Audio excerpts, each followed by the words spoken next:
ये कहानी है तनाव के बारे में। इंसान तनाव में कोई भी काम अच्छे से नहीं कर सकता है। पुराने समय की बात है।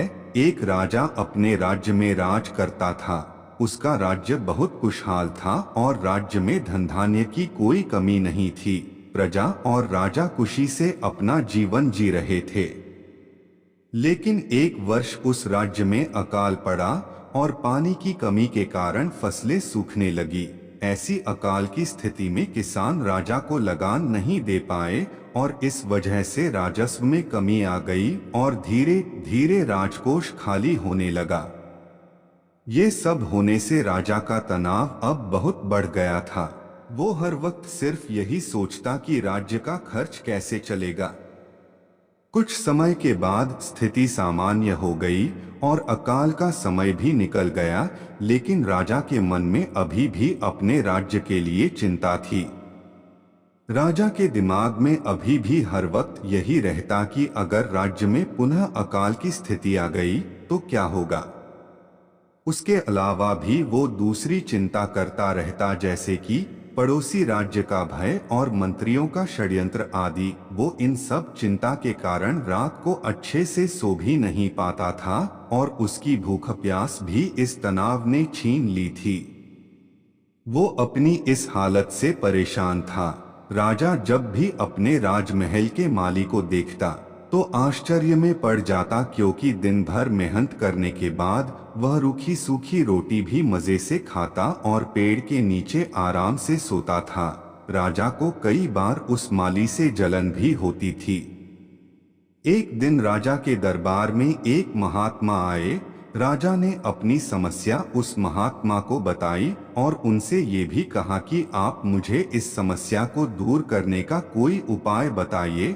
महात्मा ने राजा की समस्या को पहले अच्छे से समझ लिया और बाद में राजा से कहा कि तुम्हारी चिंता की जड़ है तुम्हारा राजपाट। तुम अपना राजपाट पुत्र को दे दो और इस समस्या से मुक्त हो जाओ। राजा ने कहा, लेकिन मेरा पुत्र तो सिर्फ 7 साल का है, वो कैसे राजपाट संभालेगा। महात्मा ने कहा, तो फिर तुम अपना राजपाट मुझे दे दो और इस चिंता से मुक्त हो जाओ।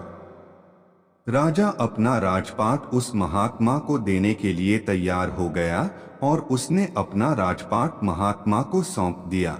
इसके बाद उस महात्मा ने राजा से पूछा कि अब तुम क्या करोगे।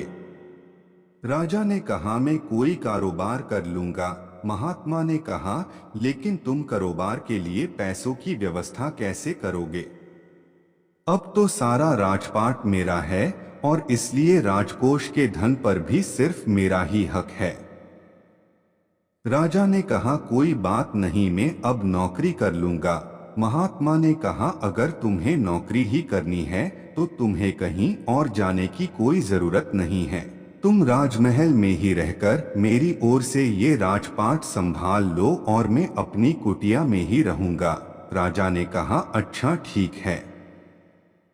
अब वो राजा महात्मा की नौकरी करते हुए राजपाट संभालने लगा और महात्मा अपनी कुटिया में चले गए। कुछ दिन बाद वो महात्मा फिर से राजमहल में आए और उन्होंने राजा से पूछा कि बताओ, अब तुम्हें भूख लगती है या नहीं। तुम्हारी नींद का क्या हाल है। राजा ने कहा, अब तो मैं हर रोज अच्छे से खाता हूँ और मुझे हर रोज अच्छी नींद भी आ जाती है। राजा ने महात्मा से पूछा कि मैं पहले भी राजपाट का कार्य करता था और अभी भी मैं वही कार्य करता हूँ, तो फिर ये परिवर्तन कैसे।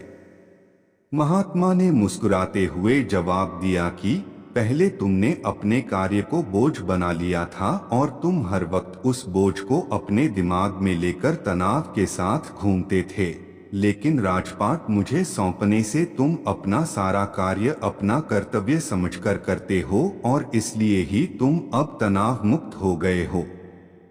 मित्रों, अगर हम अपना काम बोझ समझकर करेंगे तो हमारा तनाव और भी बढ़ेगा। इसलिए हमें अपना काम अपना कर्तव्य समझकर करना चाहिए। मित्रों, वीडियो पसंद आई हो तो वीडियो को लाइक शेयर और चैनल को सब्सक्राइब करना ना भूलें।